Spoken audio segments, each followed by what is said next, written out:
فمن كان يرجو لقاء ربه فليعمل عملا صالحا ولا يشرك بعبادة ربه أحدا. وقال صاحب القرآن صلى الله عليه وآله وسلم لا يمضي أحد أمتي بعمله قيل ولا أنت يا رسول الله قال ولا أنا إلا أن يتغمدني الله برحمته أو كما قال النبي عليه الصلاة والسلام. الحمد لله. নাটমরিচাই নুরানি হাফেজিয়া মাদ্রাসার উদ্যোগে তাফসীর কোরআন মাহফিলে আল্লাহ পাক আমাকে আপনাদেরকে দুনিয়ার সমস্ত কাজ থেকে ফারিগ করে এখানে উপস্থিত হওয়ার তৌফিক দান করেছেন এবং কোরআন ও সুন্নাহর ভিত্তিতে সহিহ তরিকায় দ্বীনের নিসবতে আমাকে কিছু কথাবার্তা বলা ও আপনাদেরকে শুনবার মতো তৌফিক দান করেছেন। নিয়ামতের শুকর আদায়ের চেয়ে মুসলমান হিসেবে আওয়াজ উচ্চ কণ্ঠে ইমানের আওয়াজ উচ্চ করে সকলেই কালিমাতুল শুকর পাঠ করি, সকলেই বলি আলহামদুলিল্লাহ।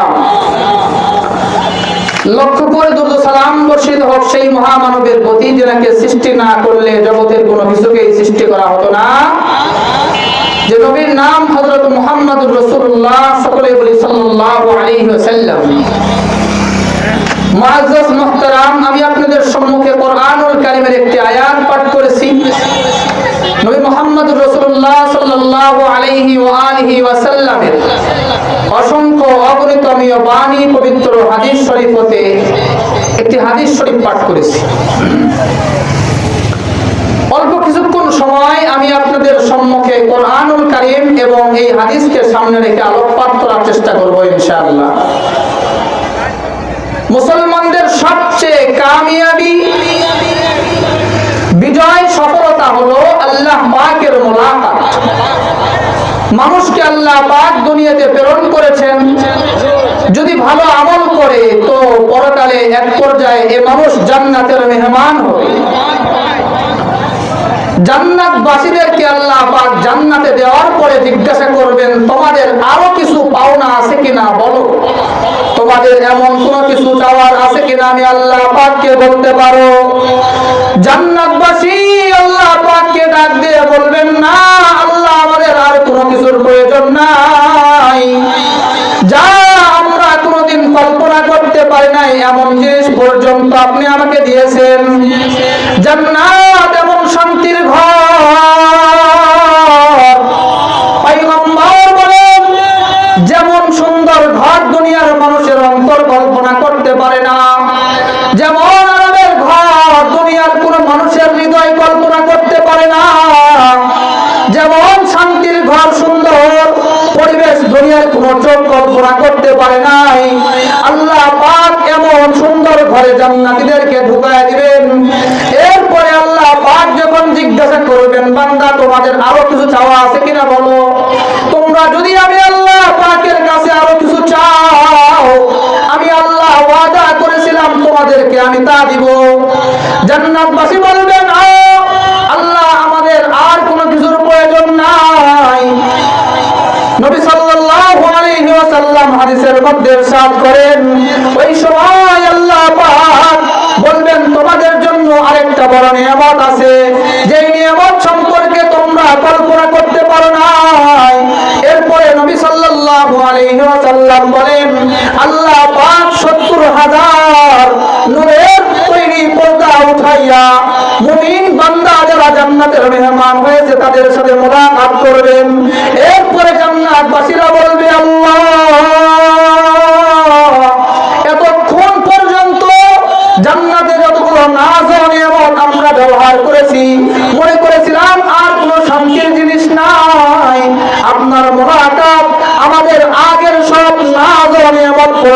ভুলা দিয়েছে। তার মানে বুঝতে পারলাম আল্লাহ পাকের মুলাকাত হলো সবচেয়ে বড় নিয়ামত। এই নিয়ামত কেউ যদি অর্জন করতে পারে তাহলে সে মনে করতে পারবে সে সফল হয়েছে, সে বিজয় হয়েছে, সে কামিয়াব হয়েছে। ছোট্ট একটা আমল শিখায় দিয়ে আপনাদের খেদমত থেকে আমি বিদায় নিব। কেমনে আমি আর আপনি আল্লাহ পাকের মুলাকাত পাবো? এ কথাই আল্লাহ পাক কোরআনুল কারীমের মধ্যে বলেন, ফামান কানা ইয়ারজু লিকাআ রাব্বিহি ফালইআমাল আমালান সালিহা ওয়ালা ইউশরিক বিইবাদাতি রাব্বিহি আহাদা। আল্লাহ পাক বলেন, নবী, যেই মানুষ আমি আল্লাহ পাকের মুলাকাত চাই, যেই মানুষ চায়, যে মানুষ মরণের পরে আমি আল্লাহ পাকের মুলাকাত করবে, যে মানুষ চায়, যেই মানুষ মরণের পরে আমি আল্লাহ পাকের বানানো জান্নাতে যাবে, ওই মানুষের জন্য দুটো কর্মসূচি আমি আপনাদেরকে বলে দিচ্ছি। এক নাম্বার, আল্লাহ পাক বলেন সে যেন আমলে সালেহ করে, ভালো কাজ করে, নেক কাজ করে। দ্বিতীয় নাম্বার, সে যেন আল্লাহ পাকের সাথে কাউকে শরীক না করে। ভালো আমলের বয়ান প্রত্যেক মসজিদে জুমার দিনে হয়, জুমার দিনে জুমার নামাজের আগে মসজিদে বয়ান হয়। তাবলীগ জামাতে মানুষ যখন যায় তখন সেখানে ভালো আমলের বয়ান হয়। মানুষ যখন ইস্তেমার ময়দানে যায় তখনও তো সেখানে ভালো আমলের বয়ান হয়। ঠিক তেমনি ভাবে প্রত্যেকটা ওয়াজ মাহফিলের ভিতরে ভালো আমল সম্পর্কে বয়ান হয়। দ্বিতীয় নাম্বার পয়েন্টের উপরে আমি অল্প একটু আলোকপাত করব। আল্লাহ পাক দ্বিতীয় নাম্বার কাজের কথা বলেছেন, ওয়ালা ইউশরিক বিইবাদাতি রাব্বিহি আহাদা। ওই মানুষ যেন কোনোদিন কোনো সময় আল্লাহ পাকের সাথে কাউকে শরীক না করে। শিরক কি জিনিস? বিগত শতাব্দীর বড় আলেম পাকিস্তানের মুফতি আজম মুফতি শফি রহমাতুল্লাহি আলাইহি উনি ওনার কিতাবের ভিতরে লিখেছেন, শিরক হলো আল্লাহ পাক আছেন, এর পাশাপাশি ভিন্ন কাউকে আল্লাহ পাকের মতো মনে করার নাম হলো শিরক। যেমন মুসলমানেরা মনে করে আল্লাহ পাক সব ক্ষমতার মালিক, হিন্দুরাও মনে করে তাদের মুক্তি হলো সব ক্ষমতার মালিক, এমন মনে করার নাম হলো শিরক। দ্বিতীয় নাম্বার ব্যাখ্যা উনি করে বলেন, আল্লাহ পাক যেই কাজ করতে পারেন এই কাজ দুনিয়ার কোন মানুষ করতে পারেন মনে করার নাম শিরক। যেমন সন্তান দেওয়ার মালিক আল্লাহ, কোন মানুষ যদি মনে করেন মহাস্থানের পীর সন্তান দিতে পারে, এবারে মান্যত করলো মহাস্থান পীরের দরবারে, এটা মনে করার নাম শিরক। যে মহাস্থানের পীর পর্যন্ত সন্তান দেওয়ার মালিক, সন্তান দেওয়ার মালিক হলেন আমার আল্লাহ। মহাস্থানের পীর সাহেব সন্তান দেওয়ার মালিক না, উনি আল্লাহর ওলি ছিলেন, একথার ভিতরে কোনো সন্দেহ নাই, কিন্তু উনি সন্তান দেওয়ার মালিক না। শিরক বড় একটা জঘন্যতম গুনাহ। আল্লাহ পাক কোরআনুল কারীমের ভিতরে শিরকের বিষয়ে বিভিন্ন কথা বলেছেন। এক আয়াতের ভিতরে আল্লাহ পাক ডাক দিয়ে বলেন, ইন্নাল্লাহা লা ইয়াগফিরু আন ইউশরাকা বিহি ওয়া ইয়াগফিরু মা দুনা যালিকা লিমান ইয়াশা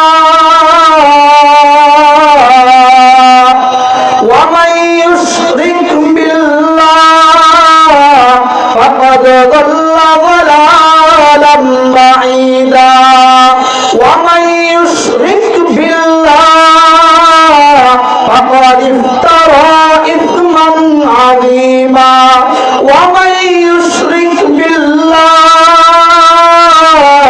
ফাকাদ হারামাল্লাহু আলাইহিল জান্নাহ।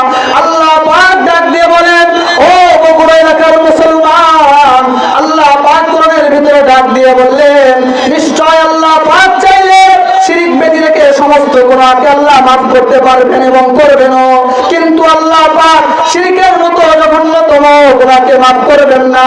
তার কারণ তিন আয়াত আমি পাঠ করেছি, তিন আয়াতের ভিতরে তিনটা কারণ আল্লাহ পাক উল্লেখ করেছেন। যেই মানুষ আল্লাহ পাকের সাথে কাউকে শরীক করে সে আল্লাহ পাকের উপরে বড় একটা অপবাদ দিয়েছে, যেই অপবাদের যোগ্য আল্লাহ পাক নন। দ্বিতীয় নাম্বার আয়াতের ভিতরে আল্লাহ পাক বলেন, যেই মানুষ আল্লাহ পাকের সাথে কাউকে শরীক করে ওই মানুষ পথভ্রষ্ট হয়ে গেছে। তৃতীয় নাম্বার আয়াতের ভিতরে আল্লাহ পাক বলেন, যেই মানুষ আল্লাহ